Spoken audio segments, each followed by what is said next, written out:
So let's talk about the sketchbook assignment that I call in and out boxes. We're going to be using 1-point perspective as well as a box, which you guys have been practicing with. So if I say 1-point perspective in a box, you're probably like, oh no, not again. But we're reinforcing that 1 point. But this time I'm going to have you guys practice having something going inside the box and outside the box. So to make this a little, extra fun, not just with the perspective with the boxes, but what are you going to have going in and out of your boxes? So I'm going to sketch out my boxes and then I'm going to start adding what I want to go inside and outside my boxes.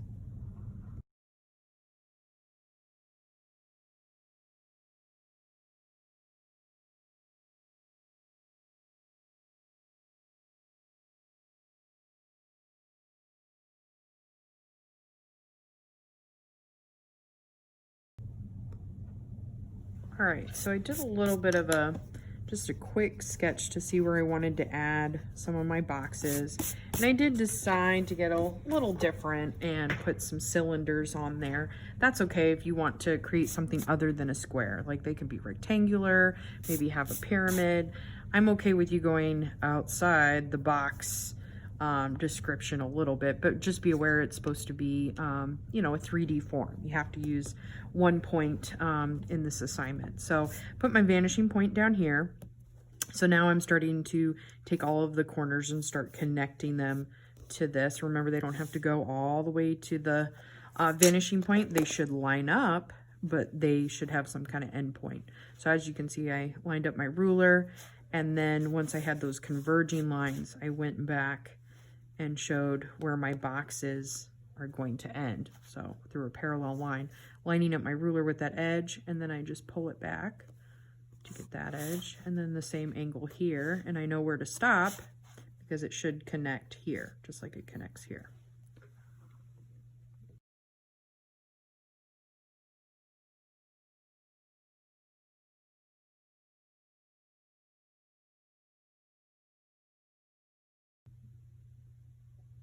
So once you have your boxes drawn in, and you don't have to do this in the same order. You could pick what your object is that's going to be moving in and out of the boxes.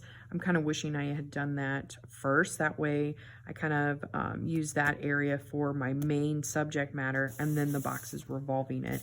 So it's up to you, but I went ahead and put my boxes, and now you just have to pick what object is going to move in and out of the boxes. So I've decided to work with a soft drink cup, and I'm going to have the straw go in and out of each of the boxes. Hey there.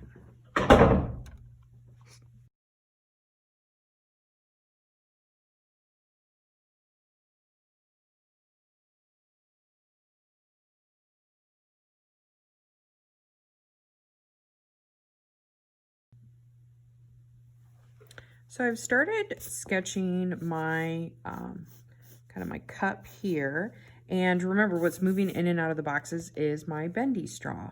Now we know this is not real life. My straw would not be that exaggerated, but that's, one of the fun aspects of creating art. It doesn't have to be real life. So one of the things I'm looking for is creating this illusion that something's going in and out. So in order to do that, if you look at the hole that I've created here, it has to, the object has to overlap. So as it's going into the hole that I've created, and then the straw is going in, because the straw is solid, I have to erase all of the marks so that the straw appears to actually go inside this hole. And then when I start adding a color medium, chances are it's going to be darker inside this hole, so that it, because obviously inside of a box, if the light source is on the outside, there's a lot less light on the inside of the box. And I created another hole here with the straw coming out. I have to erase some lines to show that the straw is taking priority over the form, or overlapping, the form that it's in front of. Look at it that way. And then if it helps, I'm just going to go ahead and shade it, even though I'll pick a different medium later, maybe like colored pencils. So it goes in, It's going to go out. A lot of times I do think about the form. If this is at an angle, I create more of an ellipse versus a circle. So that is definitely something to consider. So when I put the hole here, instead of it being, you know, a circle, I'm creating an ellipse. That way the straw looks like it. And I could have it bending, or I could create, you know, points on the straw. I could do that if I wanted to. I think I don't know, how would that look if I had like a straight edge? That still feels straw-like. Let's see. It kind of bends. I guess I could add more little bendy lines to it. That way it looks like it had to bend in order to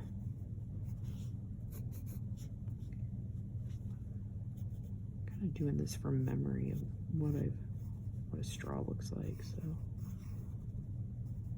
something like that. There we go, so it goes inside. I'm going to erase the lines where it overlaps. I think I like that better instead of just having it arch. I think that looks cooler and more straw-like. I'll erase this. So if you're already, you know, starting to think, what do I want to draw?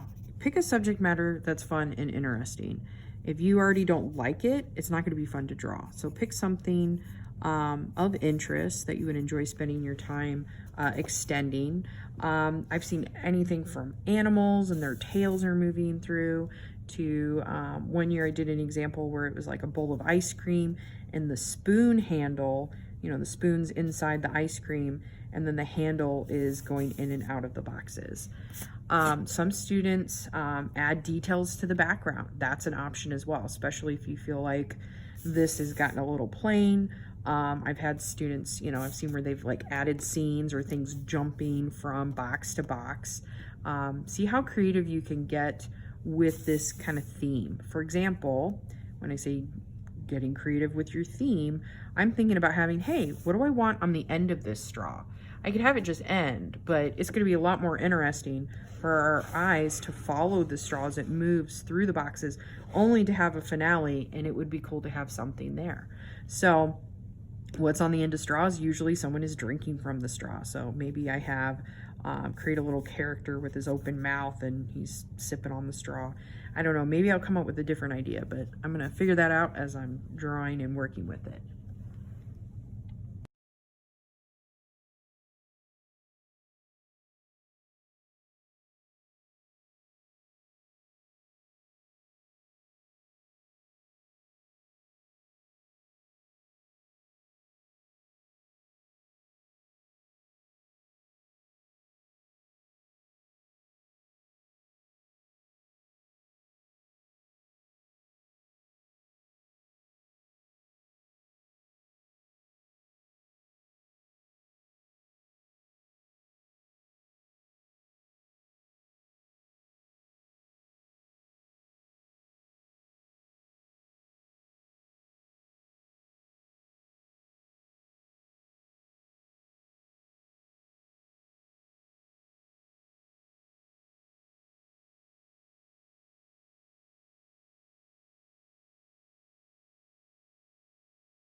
So when it comes time to putting your final medium on your artwork, a couple things to consider.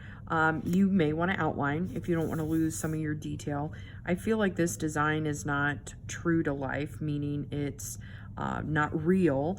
So certainly outlining edges I think is totally appropriate to get that kind of illustrated look, because in real life, you know, everything is not outlined in like this black Sharpie. That's not real life. We do have edges, but they're not outlined, but it's an illustration, so totally appropriate and an option if you want. You can work with paint, you can work with watercolor, you can work with markers, you can work with colored pencils. I went ahead and chose colored pencils to work with. Now, when you're applying the color, some of the things I want you guys to try and work with is highlights and shadows. Meaning, if this is a purple box, we know that this box is going to have a different amount of light on the other side. So a couple options here. If I'm wanting this box to be purple, I can apply, you know, a thin layer of colored pencils. It's a couple different options. Some people like to work this way, where they put a thin layer on the front, and then they put 2 layers on the bottom so that it just naturally appears darker. And as you can see, I took the Sharpie and kind of filled in some of those holes to look like a shadow. And then it makes it very clear to the eye which part is overlapping. I'm gonna put 2 layers here. And if you don't outline, that's fine, but you'll notice that you may end up losing your edges if you have the same color here as the same tone and color here. So, but like I said, you don't have to outline. Sometimes I don't like to outline, and you just gotta make sure that you got those sharper edges with the color. This kind of depends on your style. So that's one way to do it. I like to use like a colorless blender, or right now I don't even have my colorless blender. So an option 2 is I could take my white and try and make it look like a light purple. That's an option. I could also go back in and put another layer of purple, because I tend to like to avoid having the white of the paper showing through. To me, that texture is a little distracting. So let's say I decide to blend it out with my white. And remember, that's going to give you like a pastel color. It's not going to, don't treat it so much as a blender as, you know, it's going to create it like a pastel, but I'm kind of using it for both. But when I say blender, it's more like getting rid of the white of the paper. But just be aware of that. So if you don't want it to turn into like a pastel, you can use a colorless blender. And that way it's blending it out, but it's not, you know, adding white to it, making it look like a pastel.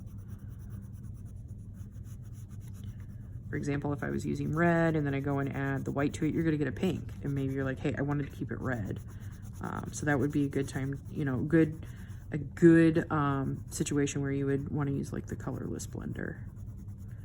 Okay, so I lighten that. So I could leave it like that. Another option is I could add just a little bit of black, just barely in there, especially because the purple's already so dark.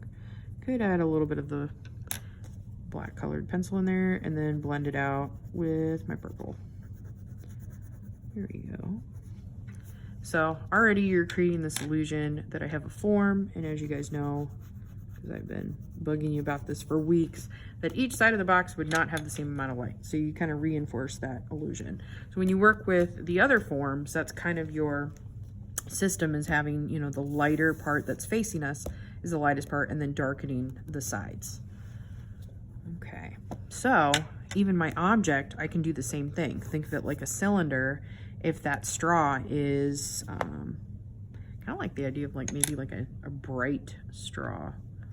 Let's see, maybe like a yellow, even though most straws, if they're plastic, they're usually like a clear white. But yeah, I'm gonna live on the edge and I'm gonna make it yellow. Let's see, have to sharpen it. Fun times. Okay, so adding the yellow as my main color. It's got a little bit of right on there. Put a little bit of this. And then the underside of it, I'm going to add a little bit of a shadow. I'm gonna make it a little more 3D. This awesome yellow straw. I wish I had made it like more of a neon green. Let's see what I got in this box here. My colored pencils at home, I have like a 50 pack. It's so much easier to get like different colors. Let's do green. I don't know if I like that. All right, so I'm gonna blend it out, kind of highlight it on this side, but it's gonna get darker. So I got kind of that minty straw. And since I switched to green, it's totally safe to add the black. I had added brown because, you know, just to show you differences. You can still add the black, but sometimes people end up seeing, you know, green when black is added to yellow, which is, yeah, what you're gonna see.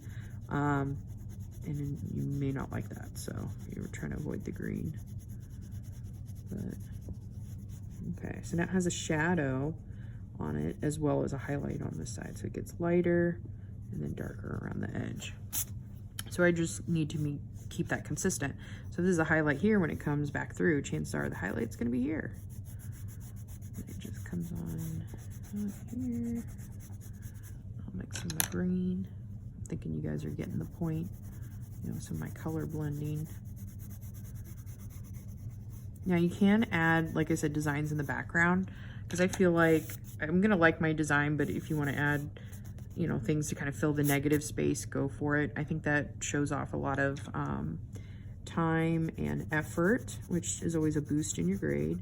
But really, you know, making sure that you feel good about your art and you're happy with it, because at the end of the day, that's what's most important, is you're making art for yourself and doing something fun and a learning experience.